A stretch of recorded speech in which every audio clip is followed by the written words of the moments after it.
Selamat berjumpa dalam Suara Pertobatan.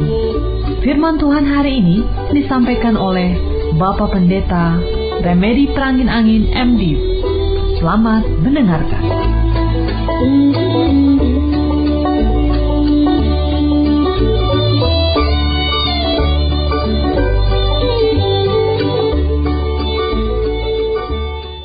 Kami bersyukur berterima kasih Tuhan Yesus, Engkau sudah mempersatukan kami kembali dalam persekutuan lewat udara.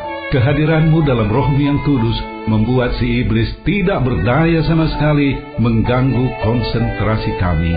Hari ini kami ingin merenungkan lebih jauh tentang kehidupan keluarga yang kokoh, yang utuh bersatu dalam perlindungan Tuhan. Di tengah-tengah banyaknya keretakan rumah tangga Kristiani, kami sungguh-sungguh rindu mendapatkan pencerahan bagaimana kami membangun rumah tangga yang dipenuhi oleh sukacita, damai dan sejahtera, di mana cerminan kasih surgawi ada di dalamnya, hubungan suami istri yang mesra, yang dipenuhi oleh rasa kasih dan kesediaan untuk berkorban. Berbicaralah Tuhan, karena kami sudah siap mendengarkan. Terpujilah nama-Mu dari kekal sampai kekal. Haleluya, haleluya, amin.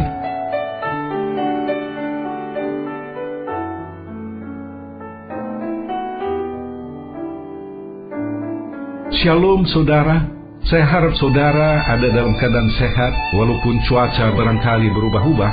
Ada sukacita, damai dan sejahtera dimanapun sedang berada pada saat ini. Sedang di rumah, dalam perjalanan, di tempat kerja, di rumah sakit, atau sedang melakukan kegiatan tertentu. Sungguh saya mengharapkan kehadiran program ini boleh menjadi teman di saat kesepian, menghibur di saat berduka, menguatkan di saat lemah, memberi semangat di kala lesu, memberi terang saat-saat kehidupan terasa gelap. Tuhan Yesus memberkati kita semua dengan firman-Nya. Saudara-saudara yang dikasihi Yesus Kristus, angka perceraian di Indonesia bertambah tinggi setiap tahunnya. Statistik menunjukkan lebih dari 200.000 pasangan bercerai setiap tahun. Pernikahan jumlahnya 2 juta per tahun. Berarti 1 dari 10 pasangan di Indonesia mengalami perceraian. Kita bisa lihat di lingkungan kita, juga dalam masyarakat Kristiani, jumlah perceraian bertambah banyak. Menjadi pertanyaan, bagaimana mungkin pasangan yang sudah mendapat pemberkatan nikah kudus dan sudah mengucapkan janji timbal balik tidak akan bercerai sampai maut memisahkan, tetapi toh perceraian itu terjadi. Apa sebabnya, saudara? Kita sudah mulai berbicara tentang hal ini. Ada 2 hal yang kita renungkan bersama. Yang pertama, tentang pemberkatan nikah kudus. Penyelenggaraan pemberkatan nikah mulai dari pencetakan undangan, liturgi, pemilihan nyanyian pujian, pakaian pengantin dan orang tua, bunga-bunga hiasan dekorasi, snack, makanan ringan, kor dan pujian, kehadiran keluarga dan handai tolan, semua itu memang penting. Tetapi yang paling penting adalah kehadiran Tuhan Yesus sendiri dalam pemberkatan nikah kudus tersebut. Sebaik apapun penyelenggaraan pemberkatan nikah, tanpa kehadiran Yesus tidak ada artinya sama sekali. Sebaliknya, kehadiran Yesus di dalam sebuah pemberkatan nikah akan memberikan berkat bagi pengantin baru seumur hidup mereka. Untuk mengundang Yesus perlu persiapan-persiapan serius dan pengudusan diri, bukan saja oleh pengantin, tetapi oleh pelayan-pelayan gereja, juga orang tua dan keluarga. Hal kedua yang kita bicarakan minggu lalu adalah pentingnya memelihara kekudusan pernikahan. Tidak memelihara kekudusan pernikahan membuat sebuah rumah tangga sangat rentan terhadap keretakan dan perpecahan.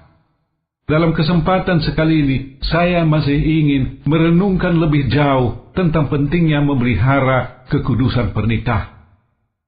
Saudara yang dikasihi Yesus Kristus, beberapa waktu yang lalu, saya mengamati film-film yang diputar di bioskop pada masa kini, juga film-film yang bisa dilihat dengan mudah di internet. Pengamatan saya, pada umumnya, ada adegan-adegan cabul, pornografi dalam film-film itu. Adegan-adegan cabul itu tampaknya sudah merupakan penyedap dalam film-film yang diproduksi pada masa kini. Film porno, film cabul, dengan mudah juga dapat dilihat di internet. Kalau pada zaman dulu, pornografi disalurkan lewat bacaan-bacaan ataupun pemutaran film-film secara tertutup, secara terbatas, maka sekarang ini siapa saja dapat melihat film-film seperti itu di internet. Barangkali ada di antara kita orang tua yang tidak mengerti dengan internet, yang tidak memahami bagaimana melihat sebuah film di internet. Tetapi tidak demikian bagi anak-anak muda. Seorang cucu kami yang masih duduk di kelas 3 SD sudah mahir melihat internet, membuka aplikasi-aplikasi permainan. Apalagi anak SMP, SMA, mahasiswa. Apa akibat dari semua ini? Bacalah di koran, lihat berita-berita di internet. Tiap hari ada peristiwa-peristiwa pemerkosaan. Pemerkosaan ini bukan hanya terjadi dalam lingkungan orang dewasa, tetapi juga di kalangan pelajar SMA, SMP, bahkan SD. Saudara-saudara, bagi kita orang tua, apakah kita yakin anak-anak kita yang SD, SMP, SMA tidak melihat film-film yang gak boleh ditonton itu? Tidak ada benteng pengaman yang bisa kita lakukan dengan kekuatan sendiri untuk melawan pornografi. Demikian juga kisah-kisah tentang selebriti yang ditayangkan di televisi, yang memperlihatkan kehidupan kawin cerai, dapat merusak kehidupan moral di tengah-tengah masyarakat kita. Beberapa waktu yang lalu, kehidupan selebriti di Indonesia digoncangkan oleh munculnya adegan cabul ditayangkan di televisi dan di internet antara seorang penyanyi terkenal dengan dua orang artis cantik. Peristiwa itu menjadi tontonan bukan hanya bagi masyarakat Indonesia, tetapi juga bagi masyarakat internasional. Pemeran pria dalam adegan cabul itu akhirnya diadili dan dimasukkan ke dalam penjara. Tetapi ketika keluar dari penjara, dielu-elukan bagaikan seorang pahlawan. Saya tidak habis pikir bagaimana seorang yang sudah melakukan tindakan tidak bermoral bisa menjadi idola anak-anak muda. Saya kira masyarakat kita sedang sakit. Saya lihat juga akhir-akhir ini, penyanyi terkenal ini sudah menjadi bintang dalam beberapa iklan televisi. Berarti bintang penyanyi ini memiliki banyak penggemar. Pernahkah kita membayangkan apa akibat dari adegan-adegan cabul itu? Terjadinya pemerkosaan-pemerkosaan. Betapa banyaknya keluarga yang menderita seumur hidup mereka. Apakah kita bisa membayangkan betapa pengaruh adegan-adegan cabul, adegan-adegan pornografi terhadap kehidupan rumah tangga? Film-film yang diputar pada masa kini, kehidupan seputar selebriti, adegan-adegan cabul yang bisa dilihat di internet, membawa kerusakan bagi kehidupan rumah tangga. Perselingkuhan-perselingkuhan yang ada di dalam film-film itu menanamkan satu kondisi di tengah kehidupan masyarakat, bahwa perselingkuhan adalah suatu hal yang biasa. Bahaya sekali apabila ada orang yang menganggap perselingkuhan adalah sebuah tren masa kini. Semua orang berselingkuh, saya juga mau berselingkuh. Suami atau istri memang mencintai pasangannya, mencintai anak-anaknya. Tetap setiap rumah tangga ada masa naik, ada masa turun, ada masa-masa kesuaman. Seolah-olah ada kejenuhan. Dan pada saat seperti ini, entah suami entah istri bisa tergoda kepada istri atau suami orang lain, seolah hanya sekedar istri. Tetapi apabila perselingkuhan itu terjadi, mulailah rumah tangga itu kehilangan kehangatan, kehilangan kasih mesra. Apa bahaya perselingkuhan terhadap keutuhan rumah tangga? Saya akan bacakan satu ayat firman Tuhan dari Kejadian 2 ayat 24. Kejadian 2 ayat 24 demikian. Sebab itu, seorang laki-laki akan meninggalkan ayahnya dan ibunya dan bersatu dengan istrinya, sehingga keduanya menjadi satu daging. Pada waktu pasangan Kristiani mendapat pemberkatan nikah, pada saat itu ada proklamasi dari Tuhan sendiri yang menyatakan bahwa kedua mereka, suami dan istri, sudah menjadi satu, jadi satu daging. Satu daging ini adalah daging yang kudus, yang perlu dijaga kekudusannya. menjaga kekudusan pernikahan adalah satu hal fundamental, satu hal yang paling dasar untuk mempertahankan keutuhan rumah tangga. Raja Daud contohnya, saudara, seperti dikatakan dalam 1 Raja-Raja 15 ayat 5. 1 Raja-Raja 15 ayat 5, saya bacakan demikian. Karena Daud telah melakukan apa yang benar di mata Tuhan dan tidak menyimpang dari segala yang diperintahkannya kepadanya seumur hidupnya, kecuali dalam perkara Uria orang Het itu. Daud tidak bercacat celah, kecuali sekali. Sekali saja ia berdusta, yaitu perselingkuhannya dengan Batseba, istri Uria, seorang perwira. Walau Daud hanya berbuat dosa sekali, ia harus bayar mahal. Ia memang tidak dihukum mati oleh Tuhan. Namun demikian, harga mahal harus dibayar oleh Daud. Daud tidak lagi menikmati ketentraman di rumah tangga. Anak-anaknya melakukan kekejian, bahkan melakukan kudeta terhadap dirinya sendiri. Daud menjadi seorang bapa yang gagal, yang tidak bisa membina anak-anaknya. Inilah harga yang dibayar terhadap sebuah perselingkuh. Dalam pandangan yang lebih luas, ini adalah strategi si iblis pada masa kini untuk menghancurkan rumah tangga Kristiani. Kalau seorang seperti kelasnya Raja Daud bisa digocok oleh si iblis, apalagi kita orang-orang yang biasa. Pelayan Tuhan pun tidak luput dari godaan dosa perselingkuhan. Tahun 1980-an, ada 2 orang penginjil TV yang terkenal jatuh dalam dosa perselingkuhan. Pertama adalah Jim Bakker, penginjil TV terkenal dengan acaranya The PTL, Praise the Lord. Acara Praise the Lord dipancarluaskan di jaringan TV nasional Amerika Serikat dengan jutaan pemirsa. Saya sendiri pada waktu itu beberapa kali melihat acara tersebut. Penampilan Jim Bakker dengan istrinya Tammy memang cukup memukau. Mereka bisa menarik perhatian para pemirsa dari awal sampai dengan akhir program. Di setiap akhir acara selalu ada nomor rekening bank mereka, di mana pemirsa diminta untuk memberikan persembahan atau perpuluhan mereka. Organisasi Jim Bakker termasuk organisasi penginjil TV yang paling kaya di Amerika Serikat. Dengan jumlah uang yang besar mereka kumpulkan, Jim Bakker merencanakan pembangunan tempat wisata impiannya yang disebut The Heritage USA, warisan Amerika Serikat. Di tempat ini, pengunjung diharapkan merasakan suasana surgawi. Tempat retreat, tempat kebangunan rohani, tempat ibadah, taman, kamar-kamar hotel, semuanya akan disediakan. Pelayanan dan impiannya runtuh ketika ada laporan skandal tentang dirinya dan sekretarisnya yang bernama Jessica Hahn. Ada koran yang memberitakan bahwa Jim Bakker memperkosa sekretarisnya ini. Kejadian itu membuat para donatur mundur.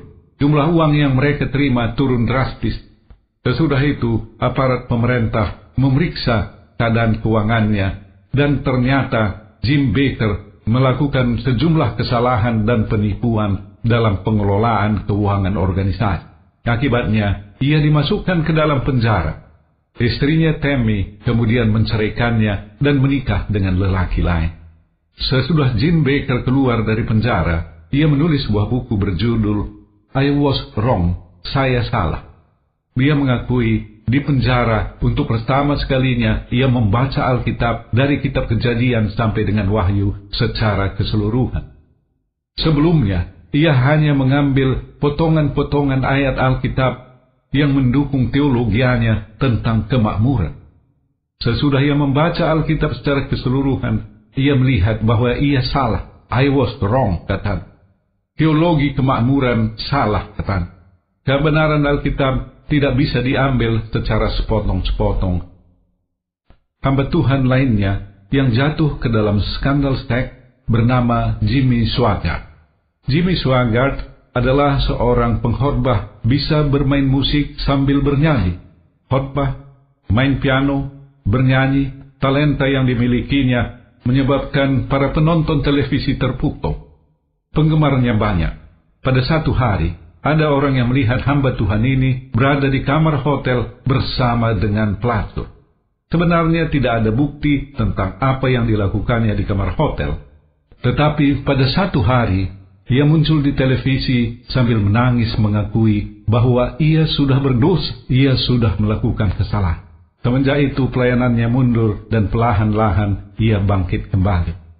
Dari dua contoh penginjil TV yang terkenal ini, tentunya kita dapat memahami strategi iblis adalah menghancurkan pelayanan Yesus Kristus, bukan hanya sekedar jemaat biasa. Kalau boleh sebisa-bisanya, si iblis akan menghancurkan pelayanan hamba-hamba Tuhan, penginjil-penginjil, pendeta-pendeta, penetua, diaken, para pelayan. Hal ini perlu kita sadari sebagai pelayan-pelayan Tuhan. Godaan perselingkuhan boleh jadi lebih besar terhadap hamba-hamba Tuhan karena mereka berada di garis depan pekabaran Injil. Oleh karena itu pelayan-pelayan Tuhan mesti lebih hati-hati, lebih berjaga-jaga, menjaga diri, mengendalikan diri, sehingga terluput dari serangan si iblis. Tidak jarang, godaan terhadap hamba Tuhan semakin bertambah pada saat pelayanannya meningkat dan berkembang. Memelihara hubungan yang akrab dengan Yesus adalah kuncinya. Tetap hidup dalam kesederhanaan dan kerendahan hati adalah kuncinya. Saudara-saudara yang dikasihi Yesus Kristus, kita perlu berani berbicara tentang dosa-dosa perselingkuhan dan bagaimana kita menghindarinya. Pada satu hari Minggu, saya menyampaikan firman Tuhan di sebuah gereja. Tuhan menaruh tema tentang bahaya perselingkuhan ini untuk saya khotbah. Lalu saya berkhotbah bersalaman dengan jemaat. Ada seorang bapa mendatangi saya sambil menangis, minta didoakan. Mula-mula saya tidak jelas menangkap apa pergumulannya, tetapi kemudian dia berbisik, persis seperti khotbah bapak tadi. Istri saya meninggalkan saya, berselingkuh dengan laki-laki lain. Inilah rupanya kenapa Tuhan mengerahkan saya untuk berkhotbah tentang perselingkuh. Ternyata masalah seperti ini adalah masalah aktual yang ada dalam kehidupan jemaat. Kalau sudah menghadapi kejadian seperti ini, apa yang harus dilakukan? Saya mengatakan, kuncinya adalah pertobatan. Bukan hanya pertobatan terhadap perselingkuh, tetapi pertobatan secara total. Pada waktu menghadapi permasalahan keretakan dalam rumah tangga akibat adanya perselingkuhan, satu hal yang perlu kita ingat, siapa dalang, siapa musuh kita yang sebenarnya, bukan suami atau istri kita, tetapi si iblis yang memperdaya, yang menggocoh kita. Si iblis yang menggocoh Raja Daud pada waktu itu, sehingga berselingkuh dengan Batseba, adalah iblis yang sama, yang menggocoh rumah tangga yang menghadapi masalah pada masa kini. Dan kalau kita berhadapan dengan si iblis, maka kita tidak bisa melawannya. Suami tidak bisa melawannya, istri tidak bisa melawannya. Saya katakan, bukan istrimu yang melakukan ini, tetapi iblis yang menggocohnya. Oleh karena itu tenangkan hati, jangan panas hati, karena tidak akan membantu. Demikian juga sebaliknya, apabila suami yang berselingkuh, si istri perlu mengetahui ini semua perbuatan si iblis, sehingga tidak perlu menyimpan panas hati terhadap suami itu. Apa yang perlu dilakukan kembali? Pertobatan, sekali lagi pertobatan secara total. Pada saat-saat kita mengalami peristiwa seperti ini, kita menghadap Tuhan, datang kepada Yesus untuk melihat, memeriksa kita, apakah salah dosa kita selama ini. Lihat hati kita, apakah ada hal-hal yang mendukakan hati Tuhan. Daftarnya seperti kita baca dalam Galatia 5 ayat 19 sampai 21. Galatia 5 ayat 19 sampai dengan 21, saya bacakan demikian. Perbuatan daging telah nyata, yaitu percabulan, kecemaran, hawa nafsu, penyembahan berhala, sihir, perseteruan, perselisihan, iri hati, amarah, kepentingan diri sendiri, percidraan, roh pemecah, kedengkian, kemabukan, pesta pora, dan sebagainya. Terhadap semuanya itu kuperingatkan kamu, seperti yang telah kubuat dahulu, bahwa barang siapa melakukan hal-hal yang demikian, ia tidak akan mendapat bagian dalam kerajaan Allah. Itulah daftar yang bisa kita pelajari, yang merupakan kekejian bagi Tuhan. Cek diri kita, saudara, apakah kita masih jatuh ke dalam penyembahan berhala? Ada sesuatu dalam hidup kita yang lebih berharga dari itu. Mungkin itu kekayaan, kuasa, dan lain-lainnya. Apakah kita pernah minta pertolongan orang-orang pintar seperti dukun, ahli sihir, dan lain-lain? Apakah hati kita masih dipenuhi oleh iri hati? Apakah kita pernah mencelakakan orang lain, membunuh orang lain, mencuri, berbuat tidak adil, merampas hak orang lain, dan sebagainya? Roh Kuduslah yang akan mengingatkan kita pada waktu kita mencurahkan hati kita di hadapan Yesus. Roh Kuduslah yang akan mengingatkan kita akan dosa-dosa kita yang mendukakan hati Tuhan. Pada saat kita disadarkan akan dosa-dosa itu, itulah saatnya kita mengakukan semuanya di hadapan Yesus. Dengan hati yang hancur kita bertobat, minta pertolongannya. Maka pada waktu itu Tuhan Yesus mencurahkan Roh-Nya yang kudus diam di dalam hati kita. Manakala Roh Kudus itu bersama dengan kita, maka Tuhanlah yang membentengi kita dari semua dosa, termasuk dosa perselingkuhan tadi. Kita menjadi kuat bukan oleh karena kekuatan kita, tetapi oleh karena Tuhan Yesus beserta kita, oleh karena Roh Kudus beserta dengan kita. Suami atau istri yang disadarkan akan hal ini, mulailah dengan pertobatan, sehingga pertobatannya, kekudusannya menimbulkan rasa kasih bagi pasangan hidupnya, dan keluarga ini akan dipulihkan. Ada amin, saudara. Puji Tuhan, puji Tuhan. Tuhan Yesus memberkati kita semua berlimpah-limpah.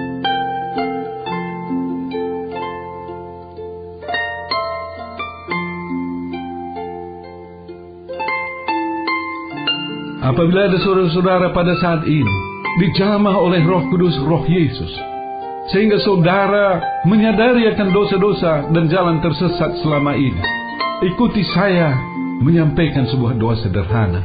Tuhan Yesus, terima kasih akan firman-Mu. Terima kasih akan lewatan Roh-Mu yang kudus, yang mengingatkan hamba akan dosa-dosa hamba dan jalan tersesat selama ini. Aku bertobat, pulihkan hidupku Yesus, karena Engkau adalah Tuhan, Juru Selamat dan Rajaku. Haleluya, haleluya, amin. Bagi saudara yang sedang terbaring, apakah di rumah atau di rumah sakit, saya akan berdoa bagi saudara. Saya undang saudara untuk menumpangkan tangan saudara di bagian tubuh yang sakit. Apabila saudara tidak bisa menggerakkan tangan, pusatkan pikiran dan hati Anda pada bagian tubuh yang sakit itu. Tuhan Yesus, Engkaulah tabib agung, dan Engkau menyatakan di mana firman-Mu disampaikan, Injil-Mu diberitakan, maka ada kuasa istimewa penyembuhan di sana. Sembuhkan saudara-saudara yang menderita sakit ini. Terima kasih, haleluya, haleluya. Hamba berdoa untuk semua pendengar siaran ini.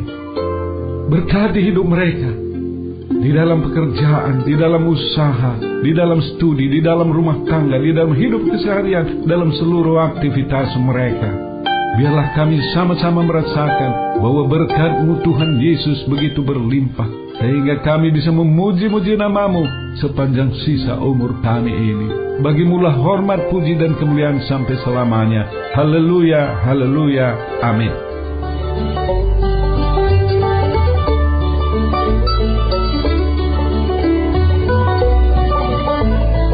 Kita sudah mendengarkan firman Tuhan yang disampaikan oleh Bapak Pendeta Remedi Prangin Angin MD.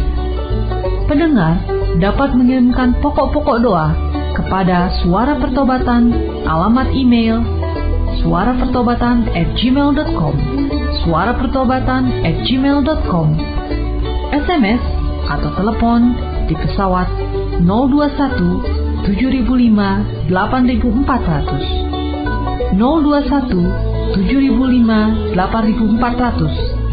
Sampai jumpa pekan depan pada hari dan jam yang sama. Tuhan Yesus memberkati.